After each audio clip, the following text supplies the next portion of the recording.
Coucou Méloute, donc je recommence, j'avais mis 3 minutes et finalement en fait je crois que j'ai tellement de choses à dire ce matin que ben voilà en fait j'ai remis sur 10 minutes. Donc en fait ce que je voulais, j'étais en train de penser à plein de choses depuis quelques temps et je scrolle un petit peu sur TikTok, sur un peu partout pour chercher des idées, un peu à vous dire, un peu avoir des contenus un peu plus pédagogiques par rapport à ce que j'ai envie de parler, c'est-à-dire de ma maladie, de la maladie chronique. Alors vous voyez, j'ai un double cernage au niveau des yeux. Donc moi en fait, vous savez que je souffre de la fibromyalgie, une maladie chronique. Donc on ne connaît pas vraiment les causes.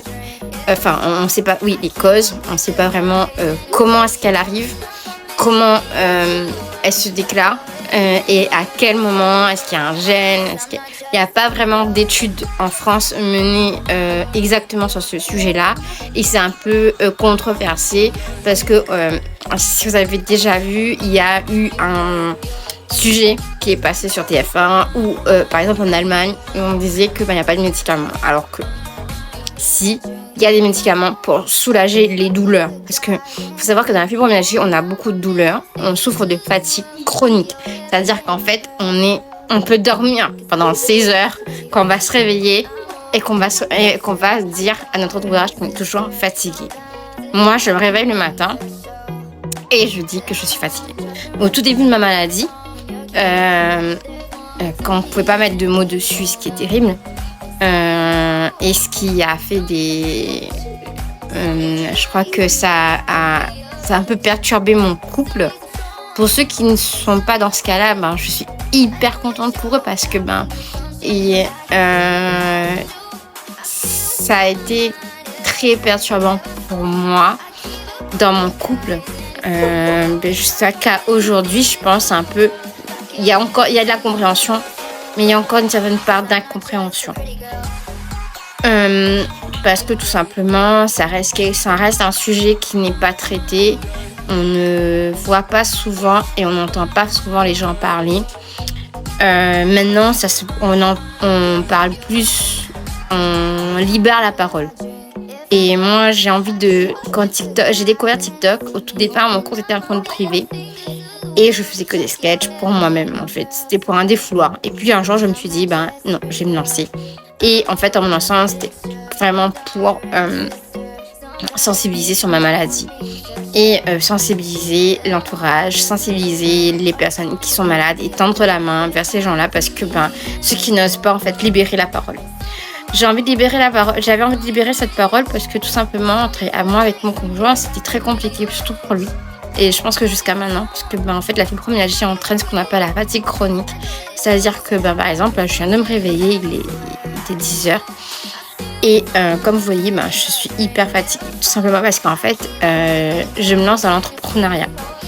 Étant donné que je suis reconnue travailleur handicapé et que ma maladie ne me permet pas de travailler dans un univers salarial, je pense.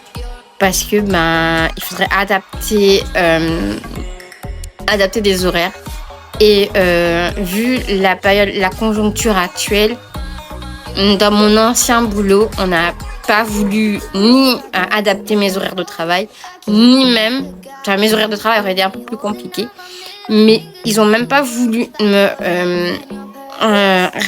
mettre sur un autre poste de peur que je me mets encore en arrêt maladie et qu'ils doivent en fait embaucher quelqu'un d'autre pour me remplacer.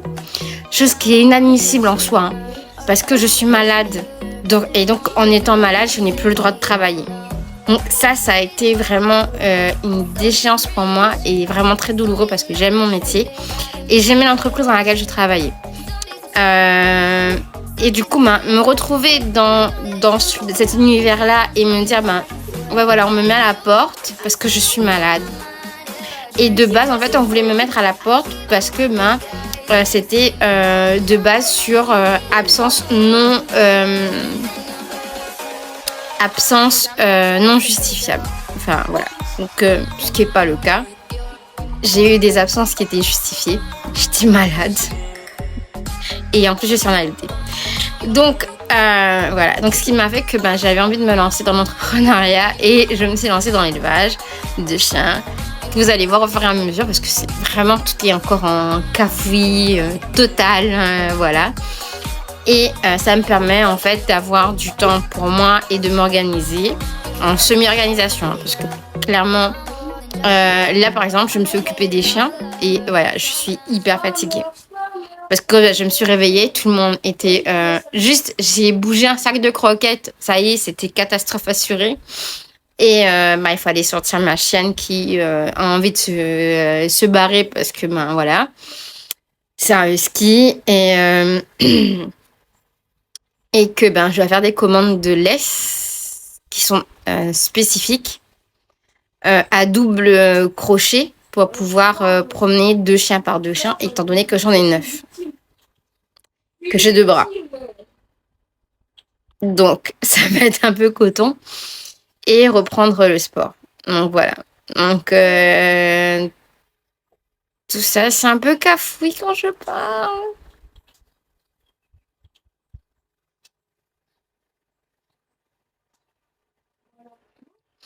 Et en fait, là, c'est ça aussi, c'est cognitif.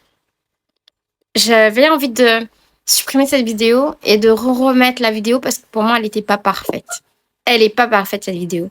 Parce que je passe du coq à l'âne. Et voilà, c'est ça aussi une partie de ma maladie. C'est de passer du coq à l'âne. C'est de commencer des phrases et ne jamais les terminer.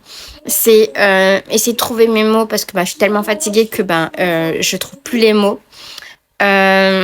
C'est de se dire, de s'entendre dire que j'ai mal, que j'ai des douleurs et que ouais, mais ça va passer quoi. T'inquiète pas, c'est rien. Non, c'est pas rien. C'est, je suis en mode mal quoi. Là, ça va. J'ai pas de douleur, mais j'ai la colite lymphocytaire. C'est une des maladies qui est rattachée à la maladie de Crohn. J'ai une fibromyalgie, une arthrose précoce, la colite lymphocytaire qui est rattachée à la maladie de Crohn. Mais malgré tout, il y a un lien entre ces différentes pathologies. Et on a une colite... c'est une... j'ai du mal en fait à digérer, j'ai un métabolisme qui est très très lent puisqu'on a fait, en fait ça c'est assuré, diagnostiqué, ça a été mis à plat, c'est clair et net, j'ai un transit qui est hyper lent parce qu'en fait on avait fait un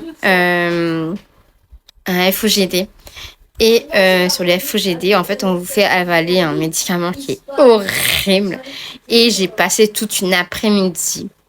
Mais depuis 9h jusqu'à 15-16h en radiologie. Parce que, en fait, ça a pris tout ce temps-là pour que le produit descende dans mon estomac. Et je n'étais pas encore opérée. J'avais pas encore fait ma sleeve. Mais même ça, je pense que mon estomac, même si j'ai fait ma sleeve, elle reste hyper lente. Tout simplement parce qu'il y a quelques jours, j'ai remarqué qu'en fait, je bois pas assez d'eau. Ou même si je bois de l'eau, je bois plein de choses. Du café, du thé, de l'eau, machin. En fait, je vais pas à la selle forcément. Donc, ça prend énormément de temps avant que, voilà, je digère. Sachant que j'ai une bipolarité, donc c'est-à-dire que j'ai des humeurs qui peuvent être alors à la fois démente, que je suis capable de soulever des montagnes, que j'ai envie de partir, j'ai envie d'avoir ma liberté, machin, etc. Et puis après, pouf, le moral qui descend et que tout va pas bien, que tout va mal, que voilà, que c'est un enfer sur terre, que voilà, j'ai pas d'envie suicidaire. Mais voilà, tout ça, voilà, regardez, écoutez, regardez la vidéo et vous allez voir que en fait, je passe mais d'un sujet à un autre tellement rapidement, tellement instructuré et je m'en rends compte. Je m'en rends compte. C'est pour ça que j'ai supplié TikTok à mettre plus que 3 minutes. Mais voilà, c'est ça ma maladie. Autre que les douleurs musculaires, les douleurs au niveau des règles, des absences de règles, de la fatigue chronique. Et il me reste plus quelques minutes, quelques secondes. Voilà, la fibromyalgie.